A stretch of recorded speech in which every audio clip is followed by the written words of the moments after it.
राजमाता पुण्यश्लोक अहिल्यादेवी होलकर पर किए गए आपत्तिजनक सोशल मीडिया पोस्ट के खिलाफ अमरावती में धनगर समुदाय का आक्रोश फूट पड़ा। आज बड़ी संख्या में धनगर समुदाय के लोग अमरावती जिलाधिकारी कार्यालय पहुंचे और जोरदार विरोध प्रदर्शन किया। पुण्यश्लोक अहिल्यादेवी होलकर पर की गई आपत्तिजनक सोशल मीडिया पोस्ट के खिलाफ आज धनगर समुदाय सड़क पर उतर आया। बड़ी संख्या में लोग अमरावती जिलाधिकारी कार्यालय पर जुटे और आरोपी सुनील गोपाल उभे के खिलाफ जोरदार प्रदर्शन किया। आरोपी के सुनील उभे ने फेसबुक पर अहिल्यादेवी होलकर को लेकर अश्लील और अपमानजनक भाषा का इस्तेमाल किया, जो न सिर्फ एक महापुरुष का अपमान है बल्कि महाराष्ट्र की अस्मिता पर हमला है। जिलाधिकारी को ज्ञापन सौंपते हुए आरोपी पर तत्काल केस दर्ज कराने की मांग की गई। मांग पूरी नहीं होने पर राज्यव्यापी आंदोलन की चेतावनी भी दी गई। मी छबुताई मातकर, आज आम्ही सर्व धनगर समाजाच्या महिला भगिनी आणि धनगर समाजाचे बांधव या निमित्ताने इथे जमलेला आहो की कलेक्टर साहेबांना आम्हाला याच्याविषयी निवेदन द्यायचे आहे की जो काही सुनील भिडे हा आम्ही म्हणतो की विकृत व्यक्ती आहे, अशा विकृत नालायक व्यक्तीला सजा व्हायलाच पाहिजे, कारण त्याने आमच्या अस्मितेवर लात मारलेली आहे। आज आमची अस्मिता दुखवलेली आहे। ज्या महिलेने 300 आज त्यांना जाऊन 300 वर्ष झालं, त्या महिलेला कोणीही बोलू शकलं नाही, अशा आमच्या पुण्यश्लोक अहिल्यादेवी माता आई, ज्या स्त्रीने जनतेसाठी सर्वसामान्य लोकांसाठी तिने आयुष्यभर कष्ट केले आणि त्यांना न्याय मिळवून दिला, आणि अशा स्त्रीविषयी त्यांची हिंमत अशी कशी काय झाली की त्यांना असे वाचाड शब्द बोलण्याची, विकृत शब्द बोलण्याची, कारण आम्ही त्या शब्दाचं नाव घेऊ शकत नाही, अशी आम्हाला लाज वाटते। आमच्या धनगर समाजाला आम्हाला एकदम आमची अस्मिता दुखावल्या गेलेली आहे, म्हणून अशा नालायक व्यक्तीला सजातली सजा झाली पाहिजे। त्याचे हातपाय तोडून त्याला ज्याने त्या पद्धतीनं लाथाडले पाहिजे, अशी आज मी सर्व कलेक्टर साहेबांना निवेदन देताना विनंती करते की आमचे हे निवेदन तुम्ही शासनापर्यंत पोहोचवायला पाहिजे आणि सजातली सजा त्याला व्हायला पाहिजे, एवढेच बोलते। जे कृत्य पुण्यश्लोक अहिल्यादेवी बद्दल त्या एका कोणाचे नाव घेऊन त्यांना मोठं करणार नाही, पण ही बेवड्यांचा परिवार म्हणजे बेवडे लोक जे जन्माला आलेले आहेत, त्या जन्मलोकांना या पुण्यश्लोक अहिल्यादेवींच्या कार्याची काही माहिती नसतानाही ती अशी शिवीगाळ आणि अश्लील भाषेत जे बोलतात ही निषेध आहे। आणि ज्या पद्धतीनं राज्य सरकार त्याला सपोर्ट करते किंवा त्या राजकारणी लोक त्याला मदत करतात, ही पण खंत आहे, कारण सरकारने यांच्यावर कडेकोट आणि चांगल्या प्रकारची कारवाई केली पाहिजे, नाहीतर यांचा इन्काउंटर केला पाहिजे असं बोलणाऱ्यांचा, कारण इन्काउंटर करत नाही, कारण या लोकांना या महाराष्ट्रात आता कायदा व सुव्यवस्था संपलेली आहे,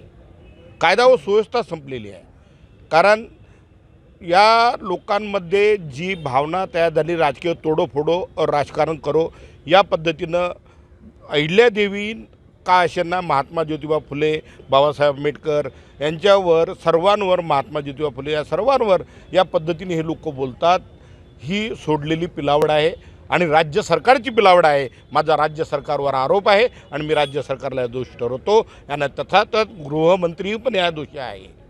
एवढंच बोलतो। जय मल्हार। अहिल्यादेवी होळकर यांच्याबद्दल अत्यंत गलिच्छ, अश्लील, अश्लाघ्य टिप्पणी पुण्यातील एका उभे नावाच्या नराधमाने केली, त्यामुळे महाराष्ट्रातील तमाम धनगर संतप्त झालेला आहे। प्रत्येक पोलीस स्टेशनला धनगर समाजाने तक्रार केलेली आहे। फेसबुकवर उभे नावाच्या त्या नीचाने अहिल्यादेवी होळकरांबद्दल जी भाषा वापरलेली आहे, ती भाषा या महाराष्ट्राची, या मराठी समाजाची संस्कृती असू शकत नाही। हे जे आजकाल असं वातावरण दूषित करण्याचा जो प्रयत्न होत आहे, त्याला खरं म्हणजे आमचे तथाकथित नेते, राज्य स्तरावरील पदाधिकारी, सत्तेच्या दालनात पहुडलेले राज्यपालासारखे जे लोक आहेत, त्यांनी आमच्या महापुरुषांबद्दल अशीच भाषा वापरली। मागे राज्यपाल कोश्यारींनी शिवाजी महाराजांबद्दल अपशब्द वापरले होते, सावित्रीबाई फुलेंबद्दल तशीच भाषा होती। त्यानंतर महात्मा ज्योतिराव फुल्यांनाही त्यांनी सोडले नाही. शिवाजी महाराजांना हीन लेखताना काही लोकांचं महिमंडन त्यांनी केलं. रामदास नसते तर शिवाजींना अर्थ नसता अशी भाषा राज्यपालासारख्या उच्चपदस्थ माणसाने वापरली आणि त्याचाच आदर्श घेऊन आता ही पिलावळ, ही कीटकं अशा प्रकारे आदर्शांना हीन लेखत आहेत. अहिल्यादेवी होळकरांना पहिल्यांदाच कोणी या भाषेत टिप्पणी केलेली आहे. कारण ती साध्वी, ती आमची आई आणि राजमाता, तिने या लोकांचं कोणाचं काय बिघडवलं, तिने जे काही विधायक कार्य केलं त्याला तोड नाही. प्रत्येक घाटावर माणसाला माणसासारखी वागणूक मिळावी म्हणून अहिल्यादेवी तेव्हा राबल्या, पूर्ण सत्ता त्यांनी राबवली.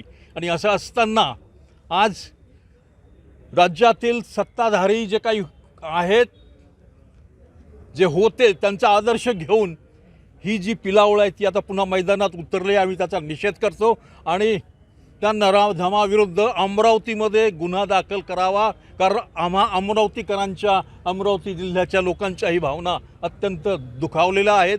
आम्ही अवमानित झालोत, आम्ही अपमानित झालोत आणि म्हणून ताबडतोब इथेही गुन्हा दाखल करावा अशी आमची प्रशासनाकडे मागणी आहे.